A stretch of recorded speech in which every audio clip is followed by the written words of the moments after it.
Bienvenue dans l'univers enchanteur des contes oubliés.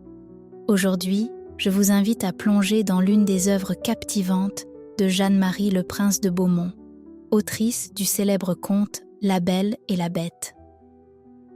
Découvrez Le Prince charmant, une histoire riche en leçons et en valeurs, qui nous transporte dans un voyage initiatique où le pouvoir véritable ne réside pas dans la force ou la richesse, mais dans la vertu et la sagesse. Entre tentation, rivalité et la quête de la gloire, ce conte fascinant nous rappelle véritablement que le chemin vers la grandeur passe par l'humilité, l'éducation et le dépassement de soi.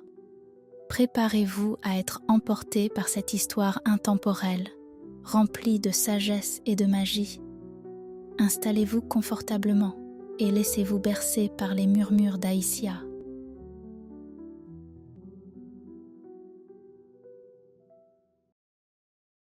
Il y avait une fois un prince qui perdit son père quand il n'avait que 16 ans.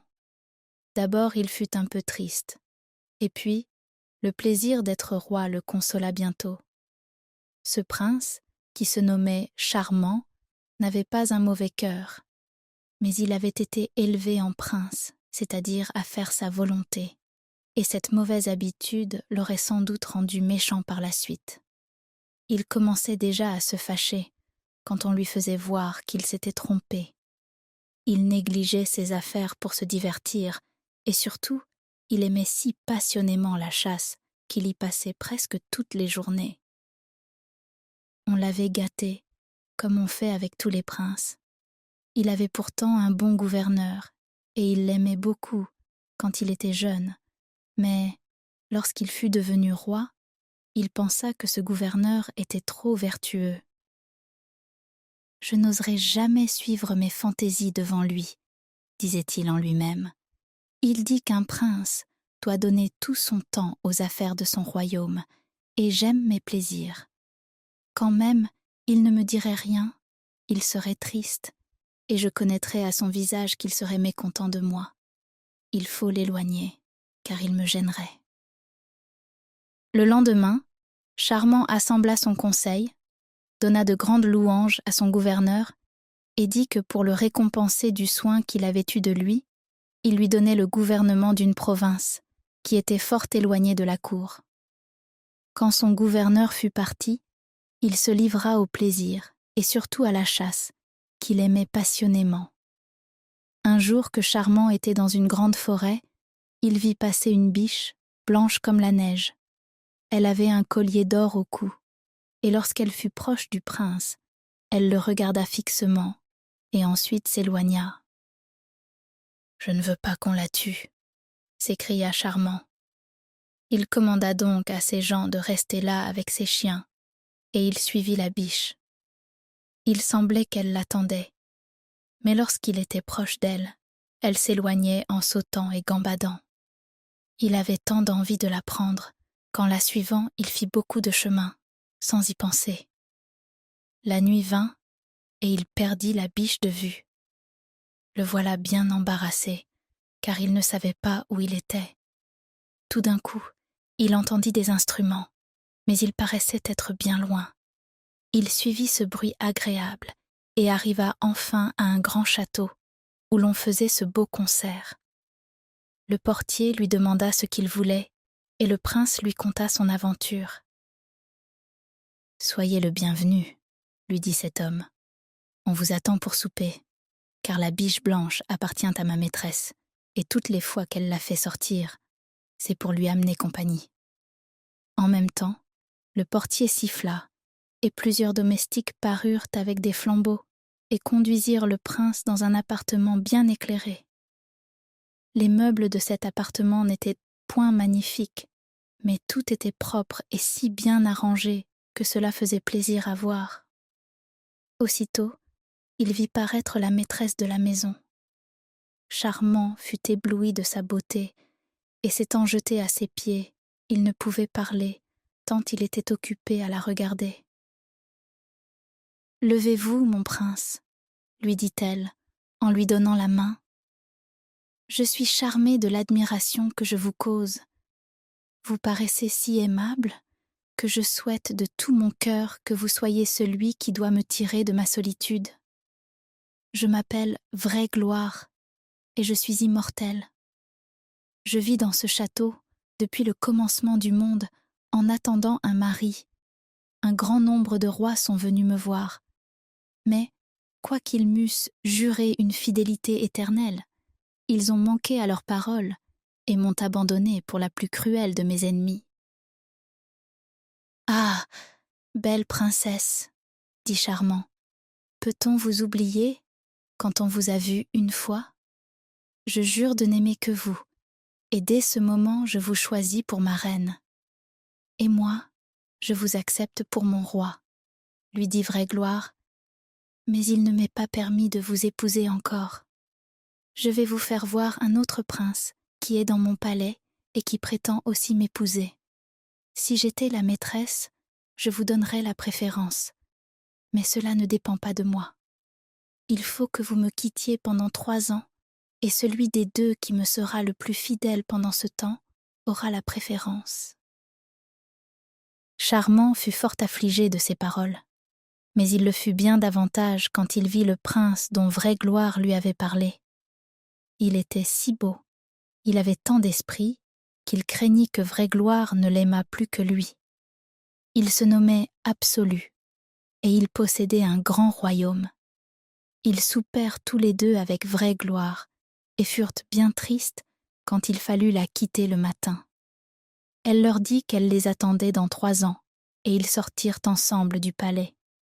À peine avaient-ils marché 200 pas dans la forêt, qu'ils virent un palais bien plus magnifique que celui de Vraie Gloire. L'or, l'argent, le marbre, les diamants éblouissaient les yeux. Les jardins en étaient magnifiques, et la curiosité les engagea à y entrer. Ils furent bien surpris d'y trouver leur princesse, mais elle avait changé d'habit.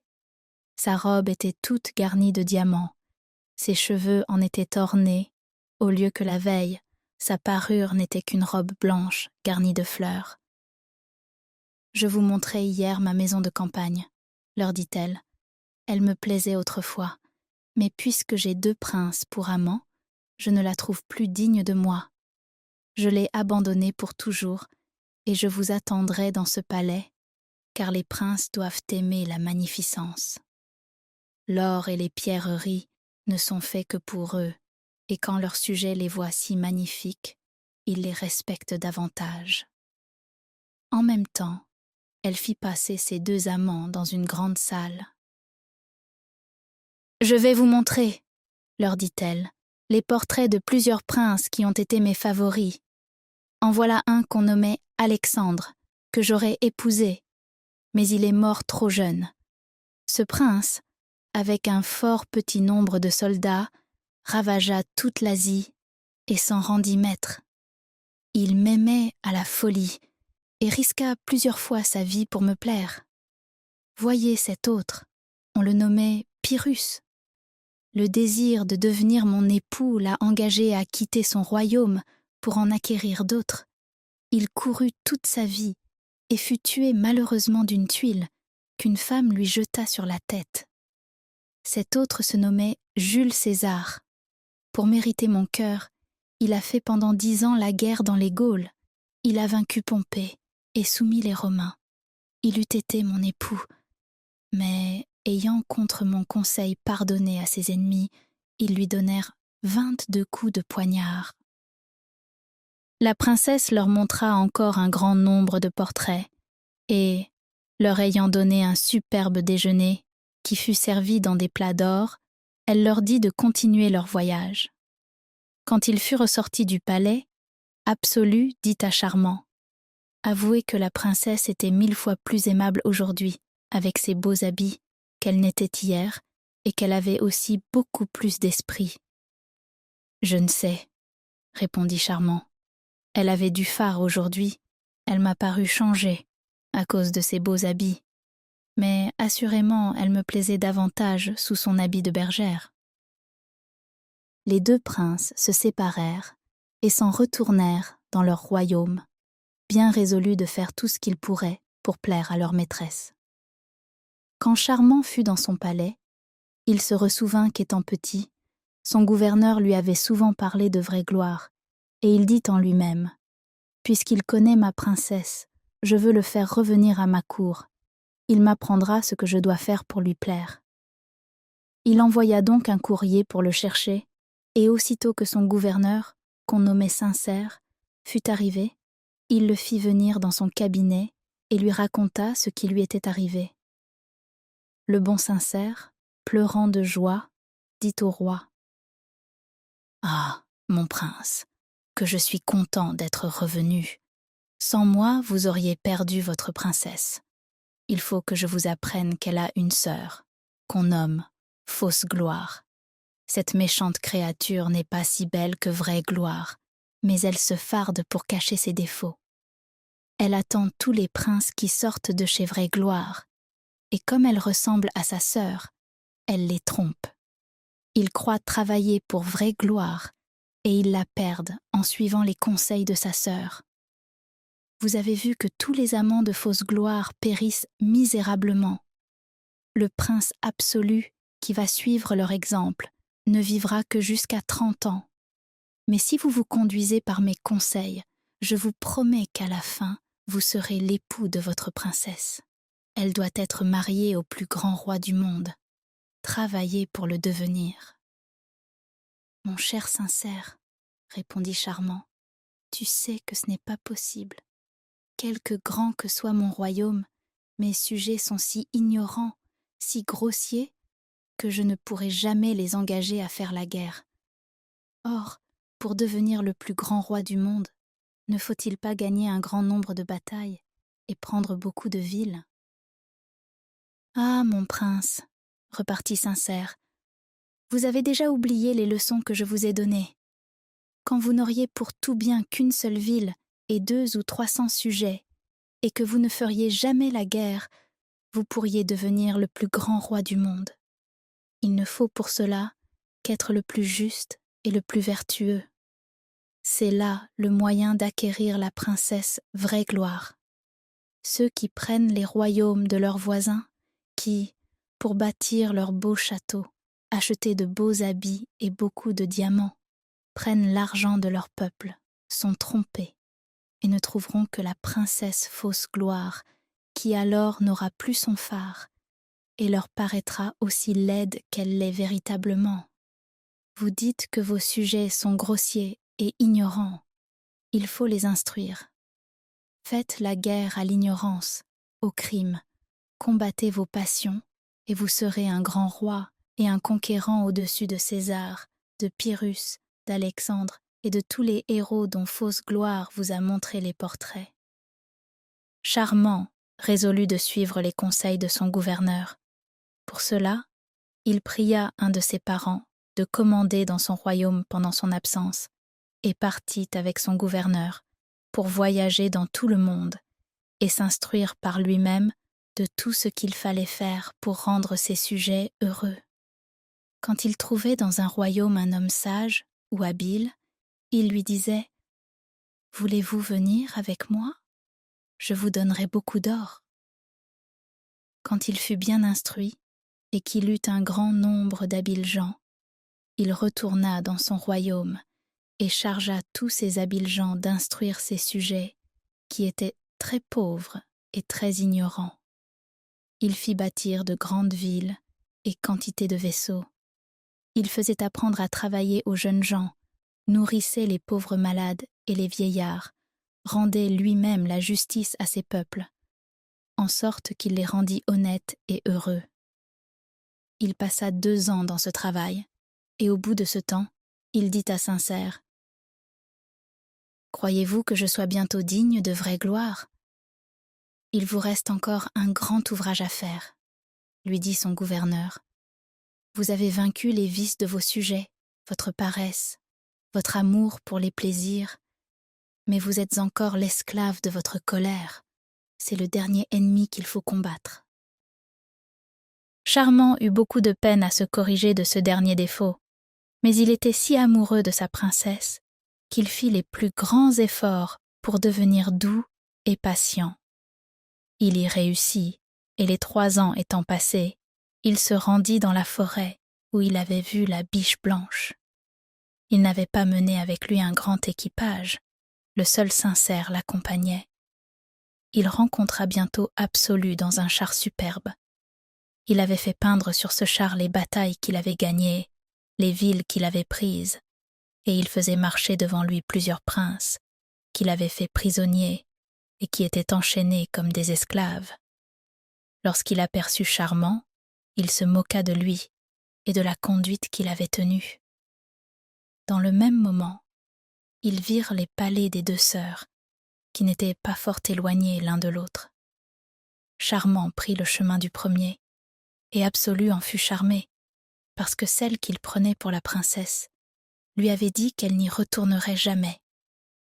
Mais à peine Charmant eut-il quitté Absolu, que la princesse Vraie-Gloire, 1000 fois plus belle, mais toujours aussi simplement vêtue que la première fois qu'il l'avait vue, vint au-devant de lui. « Venez, mon prince, lui dit-elle, vous êtes digne d'être mon époux, mais vous n'auriez jamais eu ce bonheur sans votre ami sincère qui vous a appris à me distinguer de ma sœur. » Dans le même temps, Vraie-Gloire commanda aux vertus, qui sont ses sujettes, de faire une fête pour célébrer son mariage avec Charmant, et pendant qu'il s'occupait du bonheur qu'il allait avoir d'être l'époux de cette princesse, Absolu arriva chez Fausse-Gloire, qui le reçut parfaitement bien, et lui offrit de l'épouser sur-le-champ.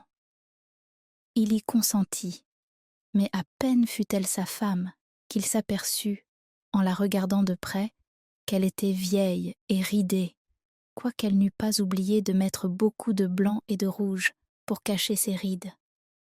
Pendant qu'elle lui parlait, un fil d'or qui attachait ses fausses dents se rompit, et ses dents tombèrent à terre.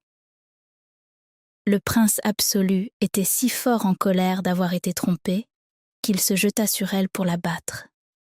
Mais comme il l'avait prise par de beaux cheveux noirs, qui étaient fort longs, il fut tout étonné qu'ils lui restassent dans la main, car Fausse-Gloire portait une perruque, et comme elle resta nu-tête, il vit qu'elle n'avait qu'1 douzaine de cheveux, et encore, ils étaient tout blancs. Absolu laissa là cette méchante et laide créature, et courut au palais de Vraie-Gloire qui venait d'épouser Charmant, et la douleur qu'il eut d'avoir perdu cette princesse fut si grande qu'il en mourut. Charmant plaignit son malheur et vécut longtemps avec Vraie-Gloire. Il en eut plusieurs filles, mais une seule ressemblait parfaitement à sa mère. Il la mit dans le château champêtre, en attendant qu'elle pût trouver un époux. Et pour empêcher la méchante tante de lui débaucher ses amants, il écrivit sa propre histoire, afin d'apprendre au prince qui voudrait épouser sa fille que le seul moyen de posséder Vraie-Gloire était de travailler à se rendre vertueux et utile à leur sujet, et que pour réussir dans ce dessein, ils avaient besoin d'un ami sincère.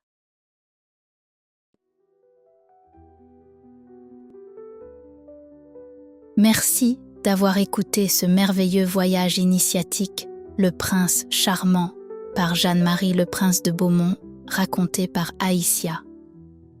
Cette histoire nous rappelle que la véritable grandeur ne se mesure pas à la richesse ou au pouvoir, mais à la vertu, à la sagesse et à l'engagement envers autrui. Le parcours du prince charmant et les valeurs qu'il incarne nous inspirent à être meilleurs et à poursuivre la vraie gloire, celle qui ne se fane pas et qui brille par nos actions vertueuses. Si vous avez apprécié cette histoire et souhaitez découvrir d'autres contes féeriques, n'hésitez pas à vous abonner et à activer la cloche pour ne manquer aucune de nos futures vidéos. Laissez un commentaire pour partager vos impressions et dites-nous quel autre conte ou histoire vous aimeriez entendre.